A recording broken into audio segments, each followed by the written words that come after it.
This lesson is not meant to tear down or damage any person or group in any way.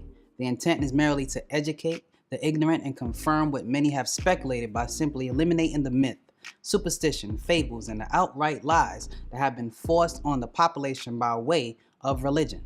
Quietly as kept, religion in any form is very detrimental and hindering to true mental liberation, for it breeds ignorance, racism, fear of making practical decisions, and it also makes one turn the blind eye in the face of truth. Welcome to Back to the Basics, where you learn facts, hope you embrace it. Watch, like, share, bring in awareness. Watch, like, share, bring in awareness. I'm fearless. Welcome to Back to the Basics, where you learn facts, hope you embrace it. Watch, like, share, bring in awareness. Watch, like, share, bring. The primary reason for this is because religion is a system that consists of worship, rituals, and the requirement for such membership is simply faith and belief. Now, of course, it is one's own right to believe in what they please, but I find that religious people don't realize that their religion is just that, a belief, and not an actual fact. For one can believe in anything and still be 100% wrong. Many still don't realize that one can only believe in that in which they do not know, and so belief is simply acceptance, and religious institutions are merely support systems of lies for those who do not want to know the truth and instead choose to accept the popular lies found in the middle of the word belief. And this is where a lot of religious people go wrong, for they too often don't know what their so-called holy books actually says. They don't know the language of their scriptures. They don't know the year in which individual books were revealed. And sadly, most don't even care, because religious institutions were already established and introduced to many as children, way before their power of observation set in order for them to make an intelligent decision on whether to accept it or reject it. And so, as they grew up as adults, the fear of making practical decisions was so strongly ingrained that they never decided to leave nor critically examine their own belief. And this can only mean that most don't take the time to study what they claim to accept. And because of this, when most are presented with facts by way of quotes taken directly from their own religious books, most would adamantly give their own interpretation, ignoring what the actual sentences they claim is the word of God is actually saying. For example, if I were to say that I was a God to one who subscribes to the Bible, and I gave the quote Psalm 82:6 to back my claim, which clearly states, "Ye are gods and all of you are children of the Most High," most religious people would see the quote, verify the quote, and then continue to give their own interpretation, totally ignoring what the quote actually says. And this is just one of many examples. Message! So, what exactly makes one religious? Well, it stands to reason that one is religious if they belong to any group of people who all have blind faith in the same thing. Now again, the basis of any religion is belief. And since one can only believe in what they do not know, we can conclude that a believer is one who have confidence in something that has not been proven or confirmed. In that case, all who follow any form of religion that has not been confirmed and attempt to propagate it to others must, by sound right reasoning, be called a liar. And I know that sounds harsh to many of you who are religious and watching or listening to this right now, but the truth must be told no matter how unsettling it may be. For your very own scriptures state that you shall know the truth, and the truth shall make you free. Not set you free, as many of you consistently misquote. Message! But free from what? Free from the mental captivity that religion has placed you in. Now you're probably wondering, how can religion place you in mental captivity? Well, when you examine religious people from a factual perspective, you will find that their religion is based on what they assume and not what is proven. And because of this reality, most religious people try to convert others because they feel if others believe as they do, then perhaps they are not ignorant. And so, the more people that ignorantly goes along with the lie, this in turn strengthens the members' convictions. And this group association makes them think that after repeating the lie over and over and over again, over time, that it must be true, when in fact it's not true, and it never will be true, and it is still a lie that they want to accept in their mind. Message! You know, the dangerous thing about a lie is that in order to maintain it, You have to continue lying until you or the next generation of children embracing the lie believes it. And so over time, religious lies become real to those who want to believe in the illusion, deluding themselves so that they don't feel foolish. And when people believe hard enough, they then start creating their own images from their own imagination and give life to fake images as you see in religion today.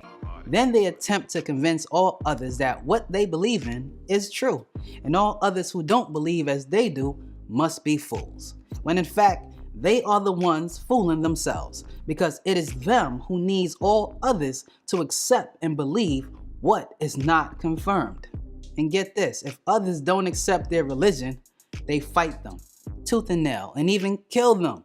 They call them names like disbelievers, infidel, heathens, Kafirs, Gentiles, and even devils, all to make themselves feel righteous about their unconfirmed belief. Message! Then comes the religious racism that do exist, and unfortunately many Nubians are very ignorant to it. And the reason I isolate Nubians is because most modern religions depict their prominent figures in races other than Nubians. And then when you point out these facts, the racist and ignorant says foolish things like race does not matter, after other races' images have been circulating all over the world for ages. That point should have been made when the first images was presented. But those people who dominated and still dominates the religions at that time were racist. Message! In Christianity, the image of the Jesus character is of a Caucasian male. And this tells you that the Caucasian male have used his own imagination to create fake images of what the entire world should believe in. And this blatant implication clearly implies that God, in whose image this man was created in, is of his race, which puts God in his image. You follow? And what is this saying?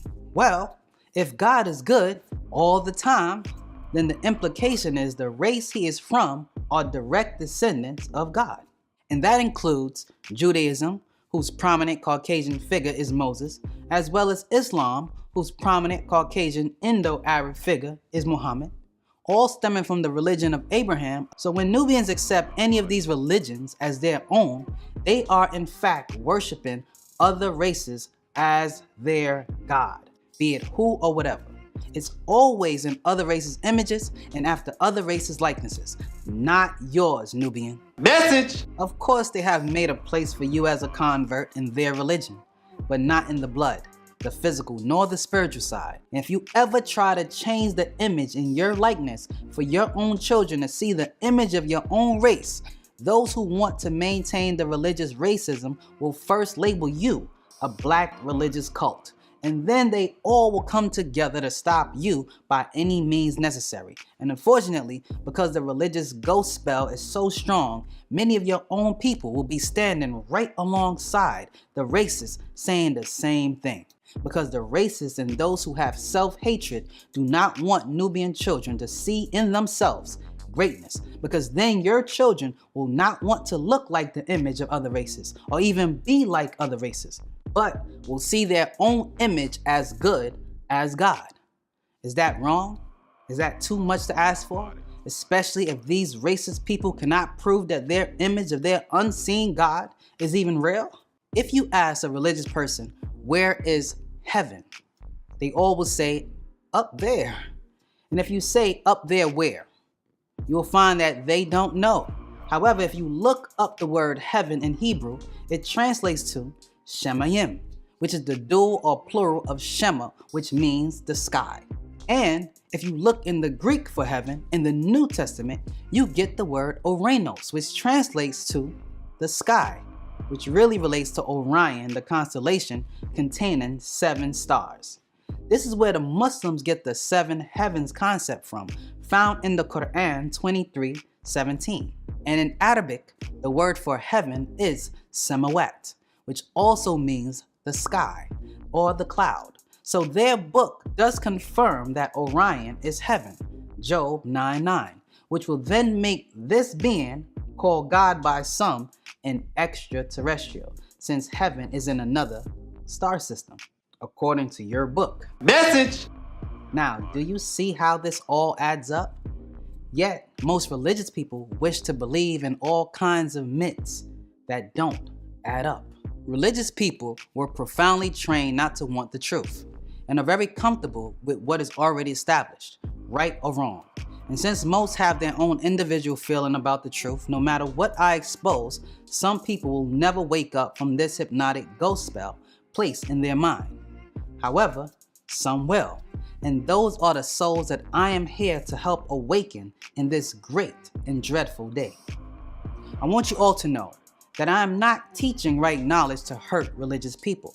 My sole intent is to make the intelligent amongst you aware enough to realize that you have been deceived, and to therefore encourage you to stop believing and to simply ask questions in order to know.